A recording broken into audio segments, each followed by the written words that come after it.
Assalamualaikum warahmatullahi wabarakatuh.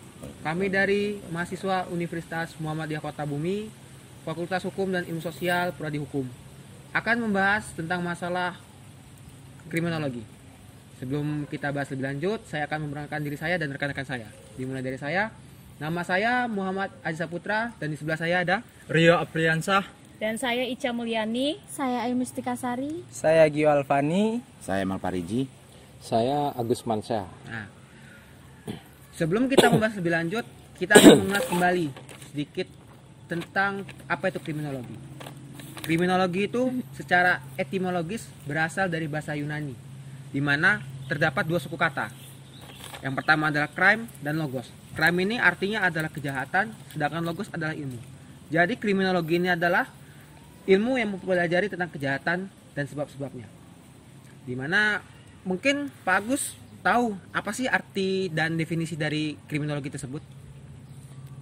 Menurut yang saya baca ya, definisi kriminologi itu adalah ilmu yang mempelajari tentang manusia yang bertentangan dengan norma-norma sosial. Jadi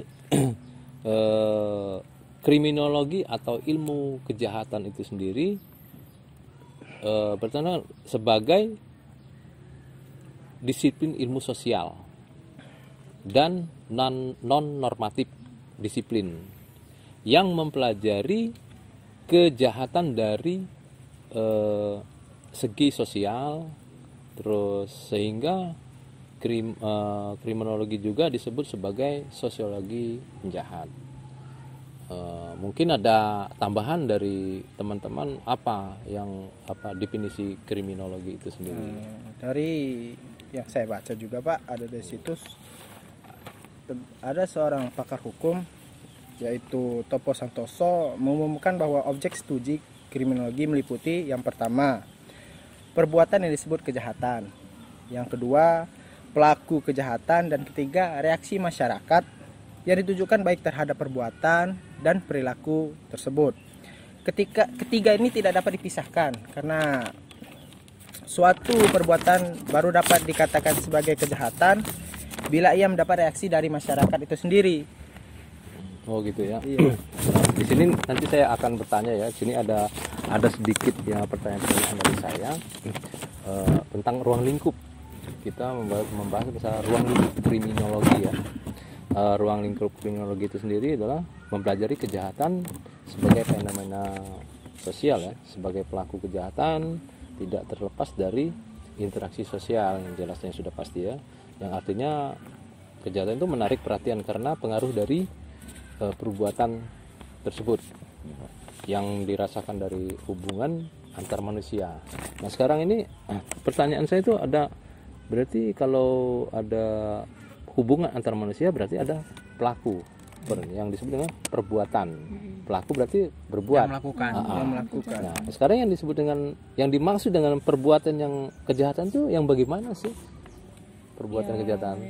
Menurut saya yang dimaksud kejahatan itu perbuatan yang disebut kejahatan itu menurut pengertian orang banyak sehari-hari itu tingkah laku atau perbuatan yang jahat. Contohnya seperti pemerkosaan, pemerasan, pencurian, ya dan lain sebagainya. Kalau sudah tindakan kejahatan itu berarti ada pelakunya ya. Pelaku dan korban. Dan korban. Nah, arti dari atau makna dari atau yang dimaksud dengan pelaku itu sendiri yang banget itu apa sih pelaku itu? Menurut saya, kalau ada pelaku berarti ada korban kan? Yang pelaku itu bagaimana maknanya? menurut saya pelaku kejahatan adalah seseorang yang melanggar peraturan atau melanggar undang-undang pidana yang telah tertuang di KUHP. Ya. Menurut saya seperti itu. Berarti pelaku itu yang melakukan kejahatan itu ya? Iya, benar. Lalu kalau untuk korban sendiri berarti orang yang merasa atau orang yang telah Iya, dirugikan benar. atas kejahatan tersebut. Jadi kalau ada kejahatan itu berarti ada pelaku, ada korban. Yang jelas yang dirugikan yang Iya. Iya. Nah, dengan adanya tindak kejahatan, ada pelaku dan ada. Nah, sekarang kan timbul reaksi. Iya. Nah, Reaksi masyarakat. yang jelas sudah jelas ada timbul reaksi masyarakat terhadap pelaku itu sendiri. Nah, apa reaksi yang timbul dari masyarakat ini terhadap pelaku tindak pidana itu? Nah, kalau dari pengalaman yang sudah saya dapat ya Pak di lapangan, untuk reaksinya sendiri itu ada yang sebelum terjadinya kejahatan, ada yang sudah terjadi kejahatan. Yang dimaksud dengan sebelum kejadian kejahatan itu artinya kan antisipasi nih. Antisipasi. Nah, Ya. kita berikan contoh lah di suatu desa untuk mengantisipasi adanya pencurian saat malam hari dilakukan sistem siskamling atau ronda jaga malam, di mana tiap-tiap warga itu diberikan jadwal hari tiap malam itu siapa-siapa saja. Ya. Malam patroli, jadi kan menjaga lingkungan sekitar toh. Nah, itu untuk antisipasi untuk sebelum kejadian. Nah, bagaimana setelah kejadian? Otomatis kalau setelah kejadian kan berarti ada di mana pelaku di TKP saat beraksi. Iya. Ya, Saat beraksi dan tertangkap basah, dan tertangkap massa, tertangkap tangan. Untuk reaksi itu masyarakat otomatis dong. Apabila di suatu tempat, suatu desa itu sering kejadian, masyarakat resah, Pasir geram ya. geram. Pokoknya segala sesuatu melampiaskan kepada penjahat atau pencuri yang telah beraksi di situ. Jadi kalau misalnya ada kejadian maling atau pencuri, pelaku kejahatan tertangkap basah di situ, ataupun dia begal, pencuri, maling, jamret, otomatis masyarakat tersebut akan melampiaskannya dengan cara main hakim sendiri. Iya. Iya. Di situ udah nggak ada lagi hukum pidana ataupun hukum apa, yang ada hukum rimba. Masyarakat aja itu udah. Masyarakat itu. Artinya kan langsung Itu yang timbul reaksi dari masyarakatnya Iya. terhadap pelaku itu ya. Masyarakat terhadap pelaku. Nah, di sini kalau melihat dari reaksi masyarakat, ada nggak sih keadilan yang jelas pelaku juga punya hak kan Ya. untuk dilindungi. Pelaku juga Apakah manusia, seharusnya begitu dia melakukan kan begitu ditangkap jangan dihakimi sendiri dong. Yang jelas apa diamankan atau bagaimana diletakkan agar tidak terjadi. Ya sama aja saya rasa kalau berarti masyarakat juga melakukan kejahatan Karena main hakim karena sendiri. main hakim sendiri, main pukul, hantam itu kan melakukan kejahatan. Iya. Akhirnya kan kembali lagi iya. namanya HAM, Pak. HAM gitu ya kan. Tapi terkadang gini Pak, apa sih kayak pelaku itu gimana ya melakukan tindakan yang kayak warga ini udah geram nih karena ada pencurian apa segala macam tuh udah geram. Nah habis itu pelaku itu kayak membawa senjata, mungkin kayak senjata api atau senjata tajam, itu mereka ini pasti apa ya melakukan hal yang anarkis Perlawanan lah gitu, ya. perlawanan gitu. Ada Itu yang membuat masyarakat tambah Tambah apa ya, marah. marah gitu kan. Jadi membuat ini kapoknya diapain? Pasti kan masyarakat itu apa sih main hakim sendiri Iya, biar ada akhirnya. efek jerahnya terhadap Oh, pelaku. berarti dia bermaksud untuk melakukan efek jerah terhadap pelaku tindak kriminalnya. Tapi kan yang seperti itu kan sebenarnya tidak boleh. Tapi bagaimana mau dikata? Apabila ada kejadian seperti itu kan aparat yang datang juga kan tidak sebanyak masa Yang ada. masyarakat yang Iya. ada. Iya. Mungkin kalah. Itu yang disebut dengan people power, kekuatan massa. Iya. Di mana aparat itu tidak sebanding. Itu Jadi ya, reaksi yang timbul ya. iya. Nah, seperti mungkin ada contoh-contoh lain tindak Ada kriminal. Pak. Kemarin itu kan ada suatu tempat daerah, ya kan. Kejadiannya itu memaling kotak amal. Curi. Dia itu curi ya. curi Kotak amal di masjid ya? Di Iya. masjid. Iya. Parah itu. Dua pelaku, adik kakak, perempuan dan laki-laki. Dan di situ dia tertangkap basah oleh masyarakat di situ dan dihakimi. Sempat tidak mengakui kalau dia Sudah itu salah tapi nggak mau Iya. ngaku. Tambah itu, tambah parah masyarakatnya kan tambah geram itu kan. Iya kan? Itu yang mengakibatkan reaksi masyarakat yang lebih parah itu kalau dan dia juga melakukan itu sudah kedua kalinya saya mendengarkan informasi itu dari masyarakat di tempat dua yang berbeda, daerah yang berbeda, di kabupaten yang berbeda, Pak. Tapi kan kalau kita lihat kenapa sih terjadinya kejahatan itu seperti mencuri tadi kan kotak amal. Dari sini kan ada faktor. Ada penyebab. Apa penyebabnya? Kenapa dia melakukan pencurian ini? Itu kata saya, kenapa sih ini juga bukan kita melindungi kejahatannya Iya, ya, tapi manusianya yang kita lindungi. Kenapa dia melakukan kejahatan ini? Kita cari tahu Apakah dulu. tidak kita amankan? Kita cari tahu dulu, cari keadilannya. Tahu itu. alasannya kenapa? Kenapa alasan Faktor dia yang melakukan kita pelajari. hal itu? Iya, faktor pertamanya di ekonomi. Di ekonomi. Otomatis. Otomatis di ekonomi faktor utama. Di sini ya nanti kita bahas masalah itu ya, masalah apa namanya pembahasan ini ya. Ya, mungkin ada contoh-contoh lain atau apa selain dari pencurian atau gimana? Kalau ada ini satu Pak ya, ini sangat mengganggu mungkin ya, mengganggu Sudah mengganggu meresahkan ya. masyarakat, mungkin apa gitu ya. Ada suatu tempat juga itu tentang pungli gitu, yang dimana mereka ini meminta terhadap orang yang mencari nafkah juga, contohnya seperti truk, puso, mobil pickup gitu. Nah di situ mereka meminta uang untuk orang melewati Retribusi itu ya. ya. Sudah itu kan itu mengganggu warga yang melewati situ juga gitu loh Pak. Yang melintas. Yang melintas seperti apa kendaraan yang lain, entah orang kerja, entah apa yang lain-lainnya gitu. Nah, menurut itu apa? Itu kena lapor, itu kan meresahkan ya, artinya ya, meresahkan warga. Jadi itu bisa dilaporkan ke tindak kewajiban gitu ya, melapor ke kepolisian misalnya Ya, kemana wajib. gitu. Ya, tentu pungli itu sendiri juga termasuk kategori pemerasan. Nah, pemerasan juga sudah diatur dalam KUHP pasal 368. Kalau sudah masuk ke dalam unsur-unsurnya di mana dia dengan lisan ataupun dengan ancaman meminta sejumlah uang, Iya. maksudnya bukan secara paksanya, secara lisan ya, nggak dalam tindakan. Itu sudah masuk unsurnya, jadi bisa ditangkap.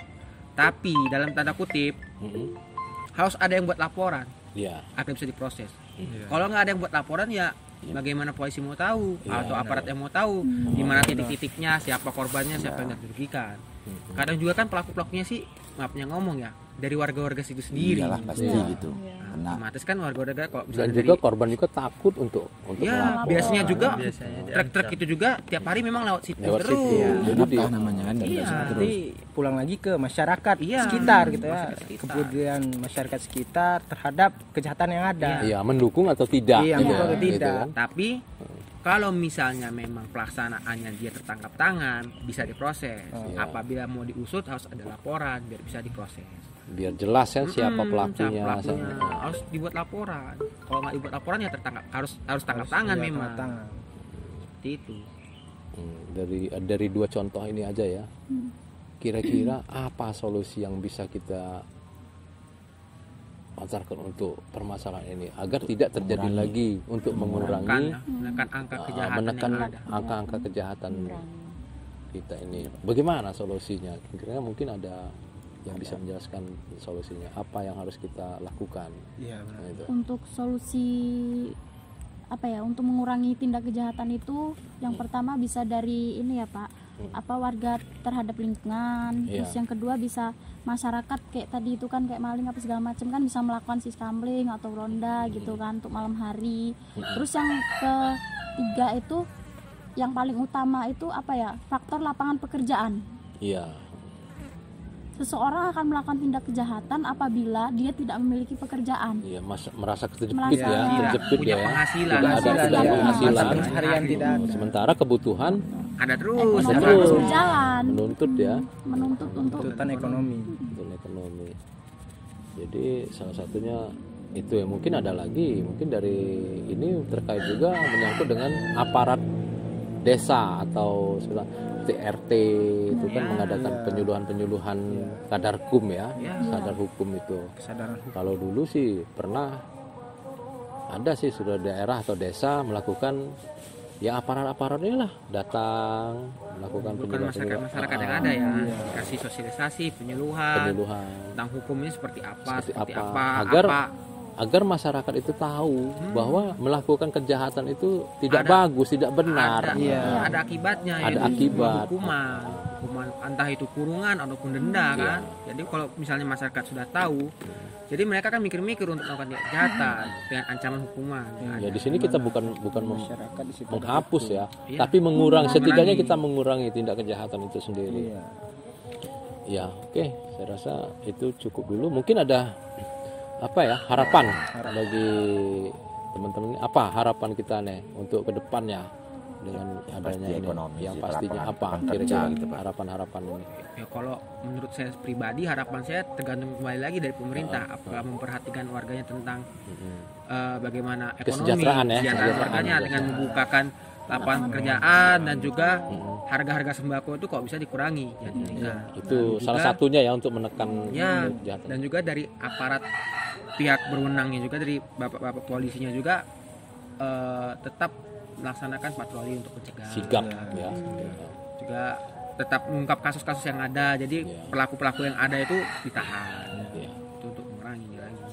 Walaupun nanti ada pula pelaku-pelaku baru, pemain-pemain baru yang ada, yang timbul. Balik lagi dari atas lah itu ya, apa pemerintah yang atas gitu kan, kira-kira ya kayak gitu ya. Kita banyak tahu aja faktor banyak yang korupsi sebenarnya kan itu bisa untuk warga gitu kan. Iya. Dan mungkin kembali ke masyarakatnya lagi. Individunya ya. Iya, kembali ke individu. Tentang kesadaran dari Tentang individu sendiri. kesadaran Iya. hukum. Bahwa perbuatan tersebut memang salah, Iya. Tidak baik. baik secara Kalau saya berharap juga sih dari kita ini kan negara kita ini negara hukum, jadi mayoritasnya. Kenapa sih tidak mahasiswa atau dari perguruan terutama di sini ya untuk diketahui ya Universitas Muhammadiyah Lampung ya, Fakultas Hukumnya terjun langsung ke lapangan, ya mengadakan penyuluhan, Seminar ya, gitu ya. tentang kadarkum ya, seminar apa namanya ke desa-desa yang biasanya kita kan mengundang, belum tentu mereka itu mau datang ke kampus itu. Yang sebagusnya kalau harapan saya kita datang buat kelompok gimana Kita datang terjun langsung ke desa-desa atau ke mana untuk mengadakan penyuluhan tentang hukum. Iya.